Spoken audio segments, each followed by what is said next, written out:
నిర్వహించేటువంటి ఒక fundamental duty election commission వారికి ఉంటుంది. రాజకీయాలకు అతీతంగా, పార్టీలకు అతీతంగా రాజ్యాంగాన్ని కాపాడే విధంగా, ప్రజాస్వామ్య స్ఫూర్తిని కాపాడే విధంగా, ప్రజలకు ప్రజాస్వామ్యం పైన విశ్వాసం పెంపొందించే రీతిలో ఎన్నికలు నిర్వహించాల్సినటువంటి ఒక రాష్ట్ర ఎన్నికల సంఘం ఇవాళ ప్రస్తుతం అధికారంలో ఉన్నటువంటి ఒక పాలక పక్షానికి తొత్తులుగా మారి ఈ మున్సిపల్ ఎన్నికలన్నీ కూడా అత్యంత దుర్మార్గమైనటువంటి ఒక రీతిలో, హేయమైనటువంటి ఒక రీతిలో నిర్వహిస్తూ పాలకపక్షం దాడులకు పాల్పడుతున్నా. పాలకపక్షం కాంగ్రెస్, రేవంత్ రెడ్డి నేతృత్వంలో కాంగ్రెస్ పార్టీ విచ్చలవిడిగా డబ్బులు పంచినప్పటికీ కనీస నియంత్రణ లేకుండా ఇవాళ మున్సిపల్ ఎన్నికలంటే కూడా ఒక అపహాస్యం అనేటువంటి ఒక రీతిలో ఈ ఎన్నికల వ్యవహారం అంతా నడుస్తూ ఉంది. ఓ పక్కన తెలంగాణ వ్యాప్తంగా ఉన్నటువంటి ఒక మున్సిపాలిటీలలో ప్రజలందరూ కూడా ఏకోన్ముఖంగా కేసీఆర్ గారి నాయకత్వాన్ని కోరుకుంటూ బీఆర్ఎస్ పార్టీని గెలుపొందించాలనేటువంటి ఒక ఉత్సాహంతో ఎన్నికల్లో పాల్గొంటున్నటువంటి ఒక ప్రజలను ఇవాళ అదిరించేటట్టుగా, బెదిరించేటట్టుగా ప్రచారంలో పాల్గొంటున్నటువంటి ఒక బీఆర్ఎస్ పార్టీ కార్యకర్తలను దాడులు చేసేటట్టుగా ఇవాళ కాంగ్రెస్ ప్రభుత్వం, కాంగ్రెస్ పార్టీ, రేవంత్ రెడ్డి వీళ్ళంతా వ్యవహరిస్తూ ఉంటే ప్రేక్షక పాత్ర ఇవాళ ఎన్నికల సంఘం, పోలీసులు కూడా ఇవాళ పోషిస్తున్నటువంటి ఒక వైనాన్ని మేము తీవ్రంగా ఖండిస్తూ ఉన్నాం. రైట్ ఫ్రమ్ ద నోటిఫికేషన్ మీరు కనుక కేర్ఫుల్గా చూస్తే మున్సిపల్ ఎన్నికలకు సంబంధించినటువంటి ఒక నోటిఫికేషన్ ఇచ్చినటువంటి మొదటి రోజు నుండి మొదలుకుంటే ఇప్పటి వరకు ఆ నోటిఫికేషన్లో ఏదైతే మొత్తం ఎలక్టోరల్ రోల్ వెరిఫికేషన్ ఒకటే రోజులో చేయాలని చెప్పిన తీరు ఇవన్నీ కనుక చూసినట్టయితే దురదృష్టం, రాష్ట్ర ఎన్నికల సంఘం has indulged in a conspiracy colluded with Revanth Reddy government and then brazenly violating the constitution. ఇది మేము తీవ్రంగా ఖండిస్తూ ఉన్నాం. ఎంత దుర్మార్గానికి ఇవాళ పాలకపక్షానికి, కాంగ్రెస్ పార్టీకి సంబంధించిన పెద్దలు రేవంత్ రెడ్డి ప్రేరేపితులై ఎట్లా వ్యవహరిస్తుండ్రు అనడానికి కొన్ని ఉదాహరణలు నేను మీ ముందుంచే ప్రయత్నం చేస్తాను. ఈరోజు అలియాబాద్ మున్సిపాలిటీ పరిధిలో మేడ్చల్ నియోజకవర్గంలో మాజీ మంత్రి మల్లారెడ్డి గారి పైననే దాడి చేయాలని చెప్పని ప్రయత్నం చేసినారు. అడ్డుకోవడానికి ప్రయత్నం చేసిన కార్యకర్తల పైన రాళ్లతో, కర్రలతో దాడులు చేసి తలకాయలు బలగొట్టి వాళ్ళ క్రూరమైన హింసకు పాల్పడుతుంటే పోలీసులు ప్రేక్షక పాత్ర పోషిస్తున్నటువంటి ఒక విషయాన్ని ఖండిస్తూ ఉన్నాం. రెండవ ఉదంతం, హరీష్ రావు గారు మాజీ మంత్రివర్యులు మంచిర్యాలలో ప్రచారం చేసుకుంటే ప్రచారం చేరిస్తలేరండి కేతనపల్లి మున్సిపాలిటీ ప్రాంతంలో. Is it not the responsibility of the director general of police? Is it not the responsibility of the state election commission to ensure that fair and free elections are conducted, to ensure that a free environment is provided for the opposition to conduct democratically and peacefully the campaign? ప్రచారం కూడా చేసుకొనియొద్దని చెప్పని మల్లారెడ్డి మీద దాడి చేస్తారు. నువ్వెట్లా ప్రచారం చేస్తావు అని చెప్పని హరీష్ రావు గారిని అడుగడుగున అడ్డుకునే ప్రయత్నం చేస్తారు. వారిపైన కూడా పెద్ద ఎత్తున దాడులు చేసేటువంటి ఒక ప్రయత్నం చేసినారు. దానికి ప్రోత్సాహం ఇచ్చింది స్థానికంగా ఉన్న మంత్రులు అని చెప్పని వార్తలు వస్తూ ఉన్నాయి. గుడ్డి గుర్రం పళ్ళు తవ్వుతూ ఉందా ఎన్నికల సంఘం, పోలీసులను మేము అడుగుతూ ఉన్నాం. ఇద్దరు మాజీ మంత్రుల పైన ఇవాళ దాడులు జరిగేటువంటి ఒక పరిస్థితి దిగజారింది అంటే ఈ రాష్ట్రంలో శాంతి భద్రతలు ఉన్నాయా? ఈ రాష్ట్రంలో ఎన్నికలు సజావుగా సాగుతాయా? ఎన్నికల సంఘం రాసిచ్చేయరు, లేకపోతే మొత్తానికి కాంగ్రెస్ పార్టీకి అన్ని మున్సిపాలిటీలు మరిగా ఎందుకు ఎన్నికలు ఇవంతా 100 కోట్ల రూపాయలు ఖర్చు పెట్టి ఇంత పెద్ద ప్రభుత్వ యంత్రాంగం, ప్రజలు, లైన్లు, ప్రచారాలు ఎందుకు మరిగా? మీకు అంత కాంగ్రెస్ పార్టీకి అంత ప్రేమ ఉంటే, అంత ఉలకబోసుకోదలుచుకుంటే మీరు రాసిచ్చేయండి. ఓకే. కొనసాగింపుగా కోదాడలో మామిడి దివ్య అని చెప్పని బీఆర్ఎస్ అభ్యర్థిని కిడ్నాప్ చేసి పడేస్తారు. బెదిరించి బుర్కా వేసుకొని కప్పుకొని ఆ అమ్మాయిని కిడ్నాప్ చేసే ప్రయత్నం చేస్తారు. సాక్షాత్తు స్పీకర్ గడ్డం ప్రసాద్ గారి వికారాబాద్ నియోజకవర్గంలో ఏకగ్రీవంగా బీఆర్ఎస్ పార్టీకి సంబంధించినటువంటి ఒక కౌన్సిలర్లు ఎన్నిక కాగానే బయటికి గుంజుకొచ్చి వాళ్ళని బెదిరించి అదిరించి వాళ్ళకు కాంగ్రెస్ పార్టీ కండువాలు కప్పుతున్నారు.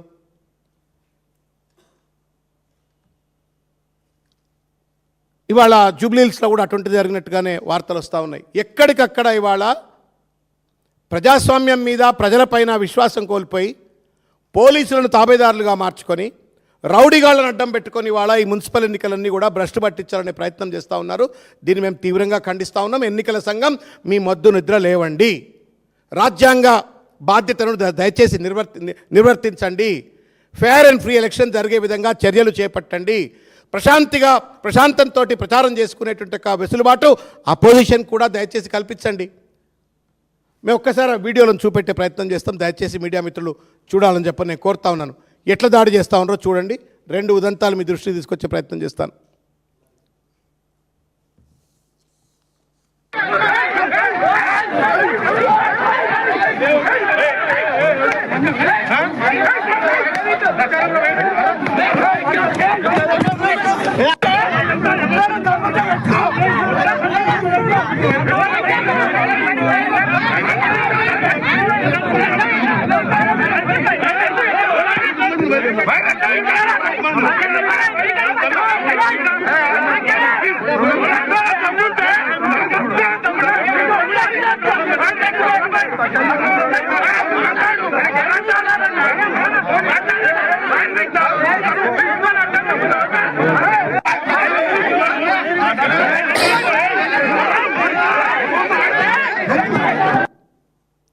ఇంకోటి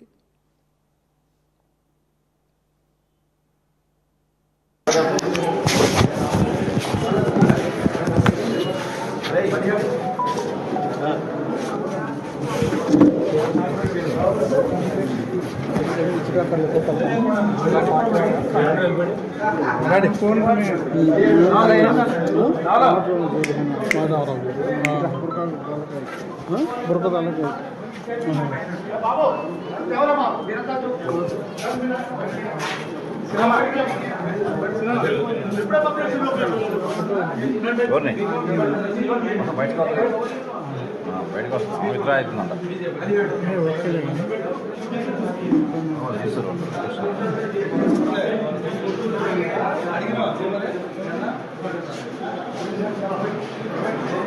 నవాటో అది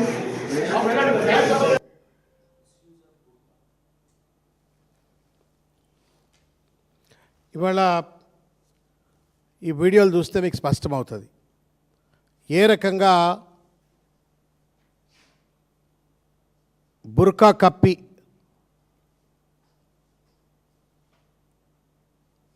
బీఆర్ఎస్ ఇనానిమస్ అభ్యర్థిగా ఎంపికైనటువంటి వాళ్లను బెదిరించి అదిరించి ఏ రకంగా పార్టీలో కండువలు కప్పుతూ ఉన్నారో ఇవాళ కాంగ్రెస్ పార్టీ పెద్దలు ప్రసాద్ గారు వికారాబాద్లో ఏ రకంగా చేస్తూ ఉన్నారో కంచె చేరుమేసినట్టుగా స్పష్టంగా ఇది కనబడుతుంది.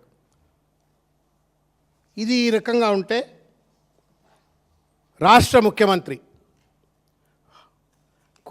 ఎలకతోలు ఎంత రుద్దినా నలుపు నలుపే కానీ తెలుపు కాదన్నట్టుగా హార్వర్డ్ యూనివర్సిటీకి పోయి కూడా బూత్ భాష మరవకుండా ఇవాళ ఇష్టం వచ్చినట్టుగా బూత్ భాషలకు పాల్పడుతూ ఒక రౌడీ భాష గుండా భాష ఇవాళ ముఖ్యమంత్రి గారు మాట్లాడబట్టే ఇవాళ మల్లారెడ్డి గారిపై దాడి జరిగిన, కోదాడలో వెచ్చలవిడిగా బెదిరింపులకు అదిరింపులు పాల్పడ్డా, తెలంగాణ వ్యాప్తంగా బీఆర్ఎస్ పార్టీ కార్యకర్తలపైన ఎన్నికల ప్రచారం పైన ఇవాళ పోలీసులు రౌడీలు కలిసి దాడులు చేసినా దానికి కారణం కేవలం ముఖ్యమంత్రి రేవంత్ రెడ్డి గారు, ఆయన భాష మాత్రమే. నిన్న మీరు మిర్యాలగూడలో చూసిండ్రు. మిర్యాలగూడలో మాట్లాడుతూ భాస్కర్ రావు గారిని వీపు చింతపండు చేస్తాం అంటాడు. వీపు చింతపండు చేస్తాం, తొక్కుతాం, చీరుతాం. ఈ చీరుతాం తొక్కుతాం ఈ భాష అంతా రౌడీ భాష. ఇది నాట్ ఎ సివిలైజ్డ్ లాంగ్వేజ్. ఒక ముఖ్యమంత్రి హోదాలో ఉండి అట్లా మాట్లాడినప్పుడు మరి ఎన్నికల సంఘం కనీసం నీ భాష మార్చుకోవయా, you are intimidating the people, particularly when the model code of conduct అమల్లో ఉన్నప్పుడు అడ్డమైన భాష ముఖ్యమంత్రి మాట్లాడినట్టయితే, బెదిరింపుల భాషే ముఖ్యమంత్రి మాట్లాడినట్టయితే యథారాజా తదా ప్రజా అని చెప్పని కింద ఉన్నట్టుగా కార్యకర్తలు కూడా ప్రేరేపితులైపోయి హింసకు పాల్పడే ప్రమాదం ఉందని చెప్పని హెచ్చరించదా ఎన్నికల కమిషన్? దేశంలో ఏ ఎన్నికల సంఘం లేదా? రాష్ట్ర ఎన్నికల సంఘం లేదా? When chief minister talks brazen violent language, ఎన్నికల కమిషన్ ఎందుకు మోడల్ కోడ్ ఆఫ్ కండక్ట్ ఉల్లంఘన అవుతుందని చెప్పని ఎందుకు మాట్లాడరు? అతి తెలివంతా రేవంత్ రెడ్డి సొత్తే అన్నట్టుగా, ఈ ప్రభుత్వం సొత్తైంది అన్నట్టుగా, సర్పంచ్ ఎన్నికలప్పుడు గ్రామాల్లో ఎన్నికలు ఉంటే పక్కనున్న టౌన్లలో మీటింగ్ పెట్టిండు.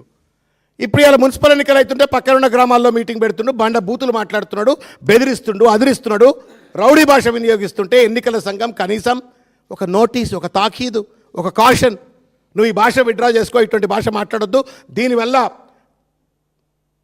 శాంతియుత వాతావరణానికి విఘ్నం కలిగి ఎన్నికలు ఫేర్ అండ్ ఫ్రీగా జరగవని చెప్పని చెప్పే కనీస నైతిక బాధ్యత లేదా ఈ ఎన్నికల సంఘానికి అని చెప్పని మేము అడుగుతా ఉన్నాం. మామూలు చిన్న చిన్న కార్యకర్తలు ఏదో సోషల్ మీడియాలో పోస్టింగ్లు పెడితే తిడితే తీసుకుపోయి కొట్టే పోలీసులు, అడ్డమైన కేసులు పెట్టే పోలీసులు, రేవంత్ రెడ్డి గారు ఇంత పెద్ద ఎత్తున అడ్డమైనటువంటి ఒక బూతులకు బెదిరింపులకు పాల్పడుతుంటే, మల్లారెడ్డి గారు లాంటి మాజీ మంత్రి పైన దాడులకు పాల్పడతా ఉంటే, హరీష్ రావు గారు లాంటి ఒక సీనియర్ నాయకుడి ప్రచారాన్ని విచ్చలవిడిగా ఎక్కడికక్కడ అడ్డుకుంటుంటే గుడ్డిగుర్రం పళ్ళు అవుతుందా ఈ పోలీసులు, ఎన్నికల సంఘం? మీరు రాజ్యాంగానికి రక్షకులా, రేవంత్ రెడ్డికి రక్షకులా? మీరు you have to decide first whether you are the protectors of the constitution or the protectors of only Revanth Reddy. మీ జీతాలు ఇచ్చేది రేవంత్ రెడ్డి గారు కాదు, మీ జీతాలు ఇచ్చేది మేము, మీరు, మనం అందరం. ప్రజలు ఇస్తారు జీతాలు. మీకు వచ్చే జీతాలు ప్రజల యొక్క రక్తం నుండి వచ్చేటు ట్యాక్స్ పే నుండి వచ్చినట్టు జీతాలు. అవి ప్రజలకు బాధ్యులుగా ఉండాలా? చట్టానికి, రాజ్యాంగానికి బాధ్యులు ఉంటాయి. మేము రేవంత్ రెడ్డికి బాధ్యత వహిస్తాం, రేవంత్ రెడ్డి తరఫుదారు చేస్తామని చెప్పని ఒక రౌడీ రాజ్యాన్ని, రౌడీ ఎన్నికలు ఇవాళ తెలంగాణలో కొనసాగుతూ ఉన్నాయి. దీన్ని దయచేసి మేము పోలీసులకు చేతులెత్తి నమస్కారం చేసి విజ్ఞప్తి చేస్తూ ఉన్నాం. We are proud of Telangana police at one point of time. రాష్ట్ర ఎన్నికల సంఘం రాజ్యాంగంకి లోబడి పనిచేయాలా?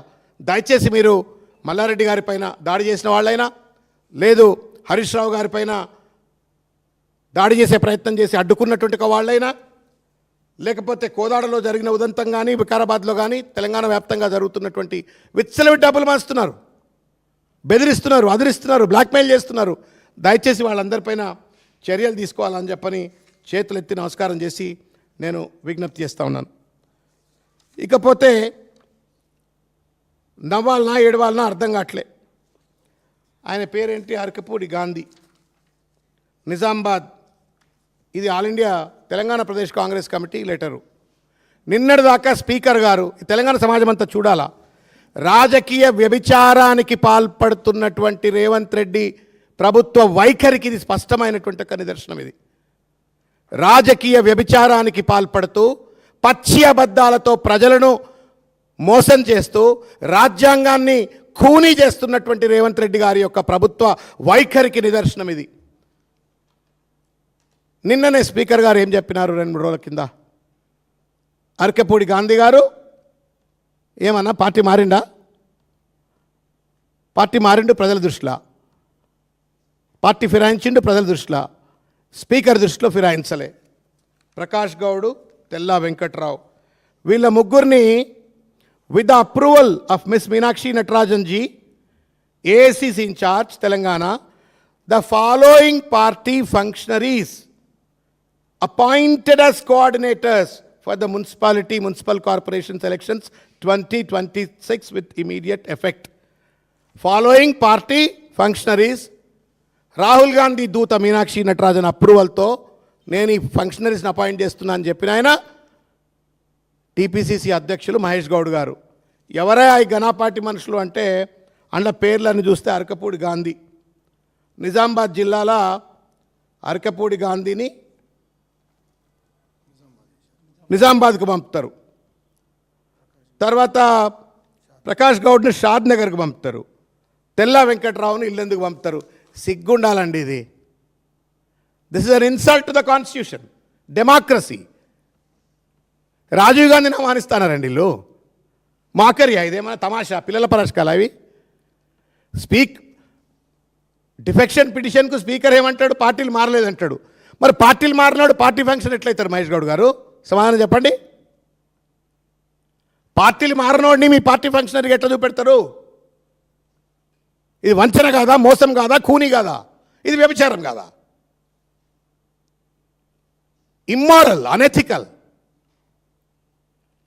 తెలంగాణ సమాజం దయచేసి ఈ రాజకీయ వ్యభిచారులకు తగిన గుణపాఠం చెప్పాలని చెప్పని నేను కోరుతా ఉన్నాను.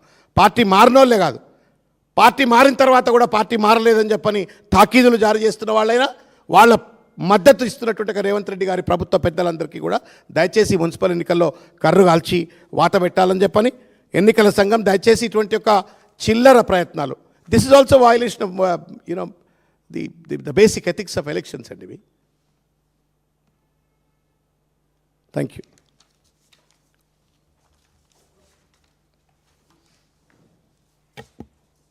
ఓకేనా?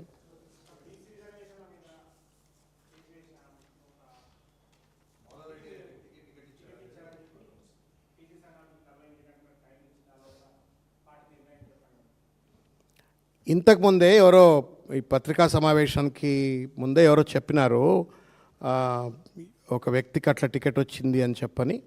ఇది పార్టీ అధిష్టానం దృష్టిలో ఇమీడియట్గా పెట్టినాము. తప్పనిసరిగా పార్టీ సహేతుకమైనటువంటి ఒక నిర్ణయం తప్పనిసరిగా తీసుకుంటుంది. అయితే ఇవాళ కొన్ని పత్రికా సమావేశాలు కూడా చూసినా నేను.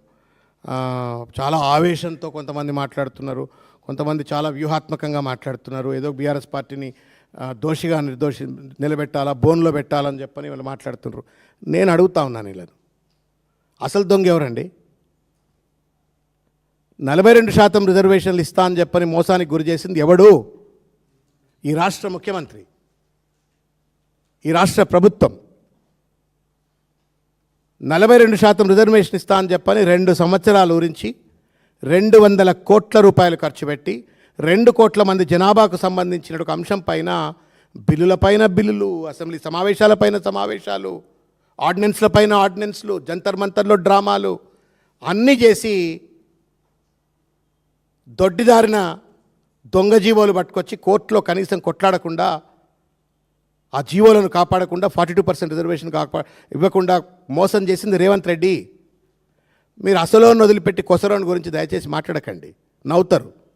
మీకుండే రాజకీయ ప్రాబల్యము, విఘ్నత అవి కూడా నవ్వుతారు. మాధవరెడ్డి ముచ్చట టీఆర్ఎస్ పార్టీ చూసుకుంటుంది, ఎట్టి పరిస్థితుల్లో ఏం చేయాలి, ఎట్లా చేయాలని చెప్పని.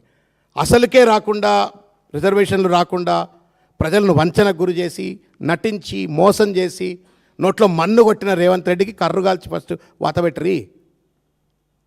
పోయి ఆయన ఇంటి ముందు ధర్నా చేయరు, నేను కూడా వస్తా. ఇలా సామాజిక న్యాయం అని మాట్లాడుతున్నావు, పెద్ద మనుషులు కనబడుతున్నారు. బీసీ రిజర్వేషన్ చాలామంది చాలా మాట్లాడుతున్నారు. పోదాం పండి రేవంత్ రెడ్డి ఇంటి దగ్గరికి, మేము కూడా వస్తాం అందరం. ఒక నల్లబాలు అని చెప్పని ఒక సోషల్ మీడియా వాలంటీర్కు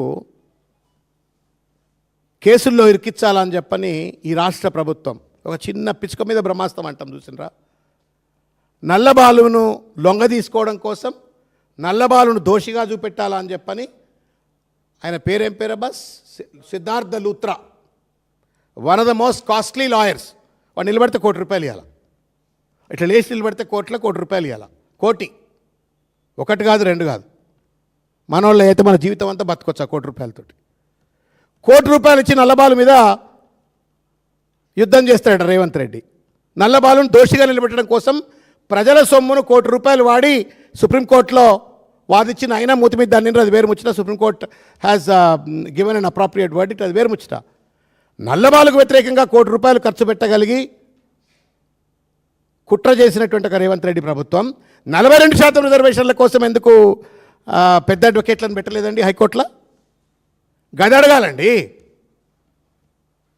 జీవో 9 కదా, జీవో 9ను కాపాడడం కోసం హైకోర్టులో రేవంత్ రెడ్డి నల్లబాలు మీద చూపెట్టిన ఉత్సాహం 42% రిజర్వేషన్ల గురించి ఎందుకు చూపెట్టాలి? అది అడుగురి. అది వదిలిపెట్టిగా మాధవరెడ్డి టికెట్ గురించి రేవంత్ రెడ్డిని మెప్పియడం కోసం దయచేసి మీరు మాట్లాడకండి. పోదాం అంటే పోదాం, రేవంత్ రెడ్డి దగ్గర పోదాం, మీరు కూడా రారి.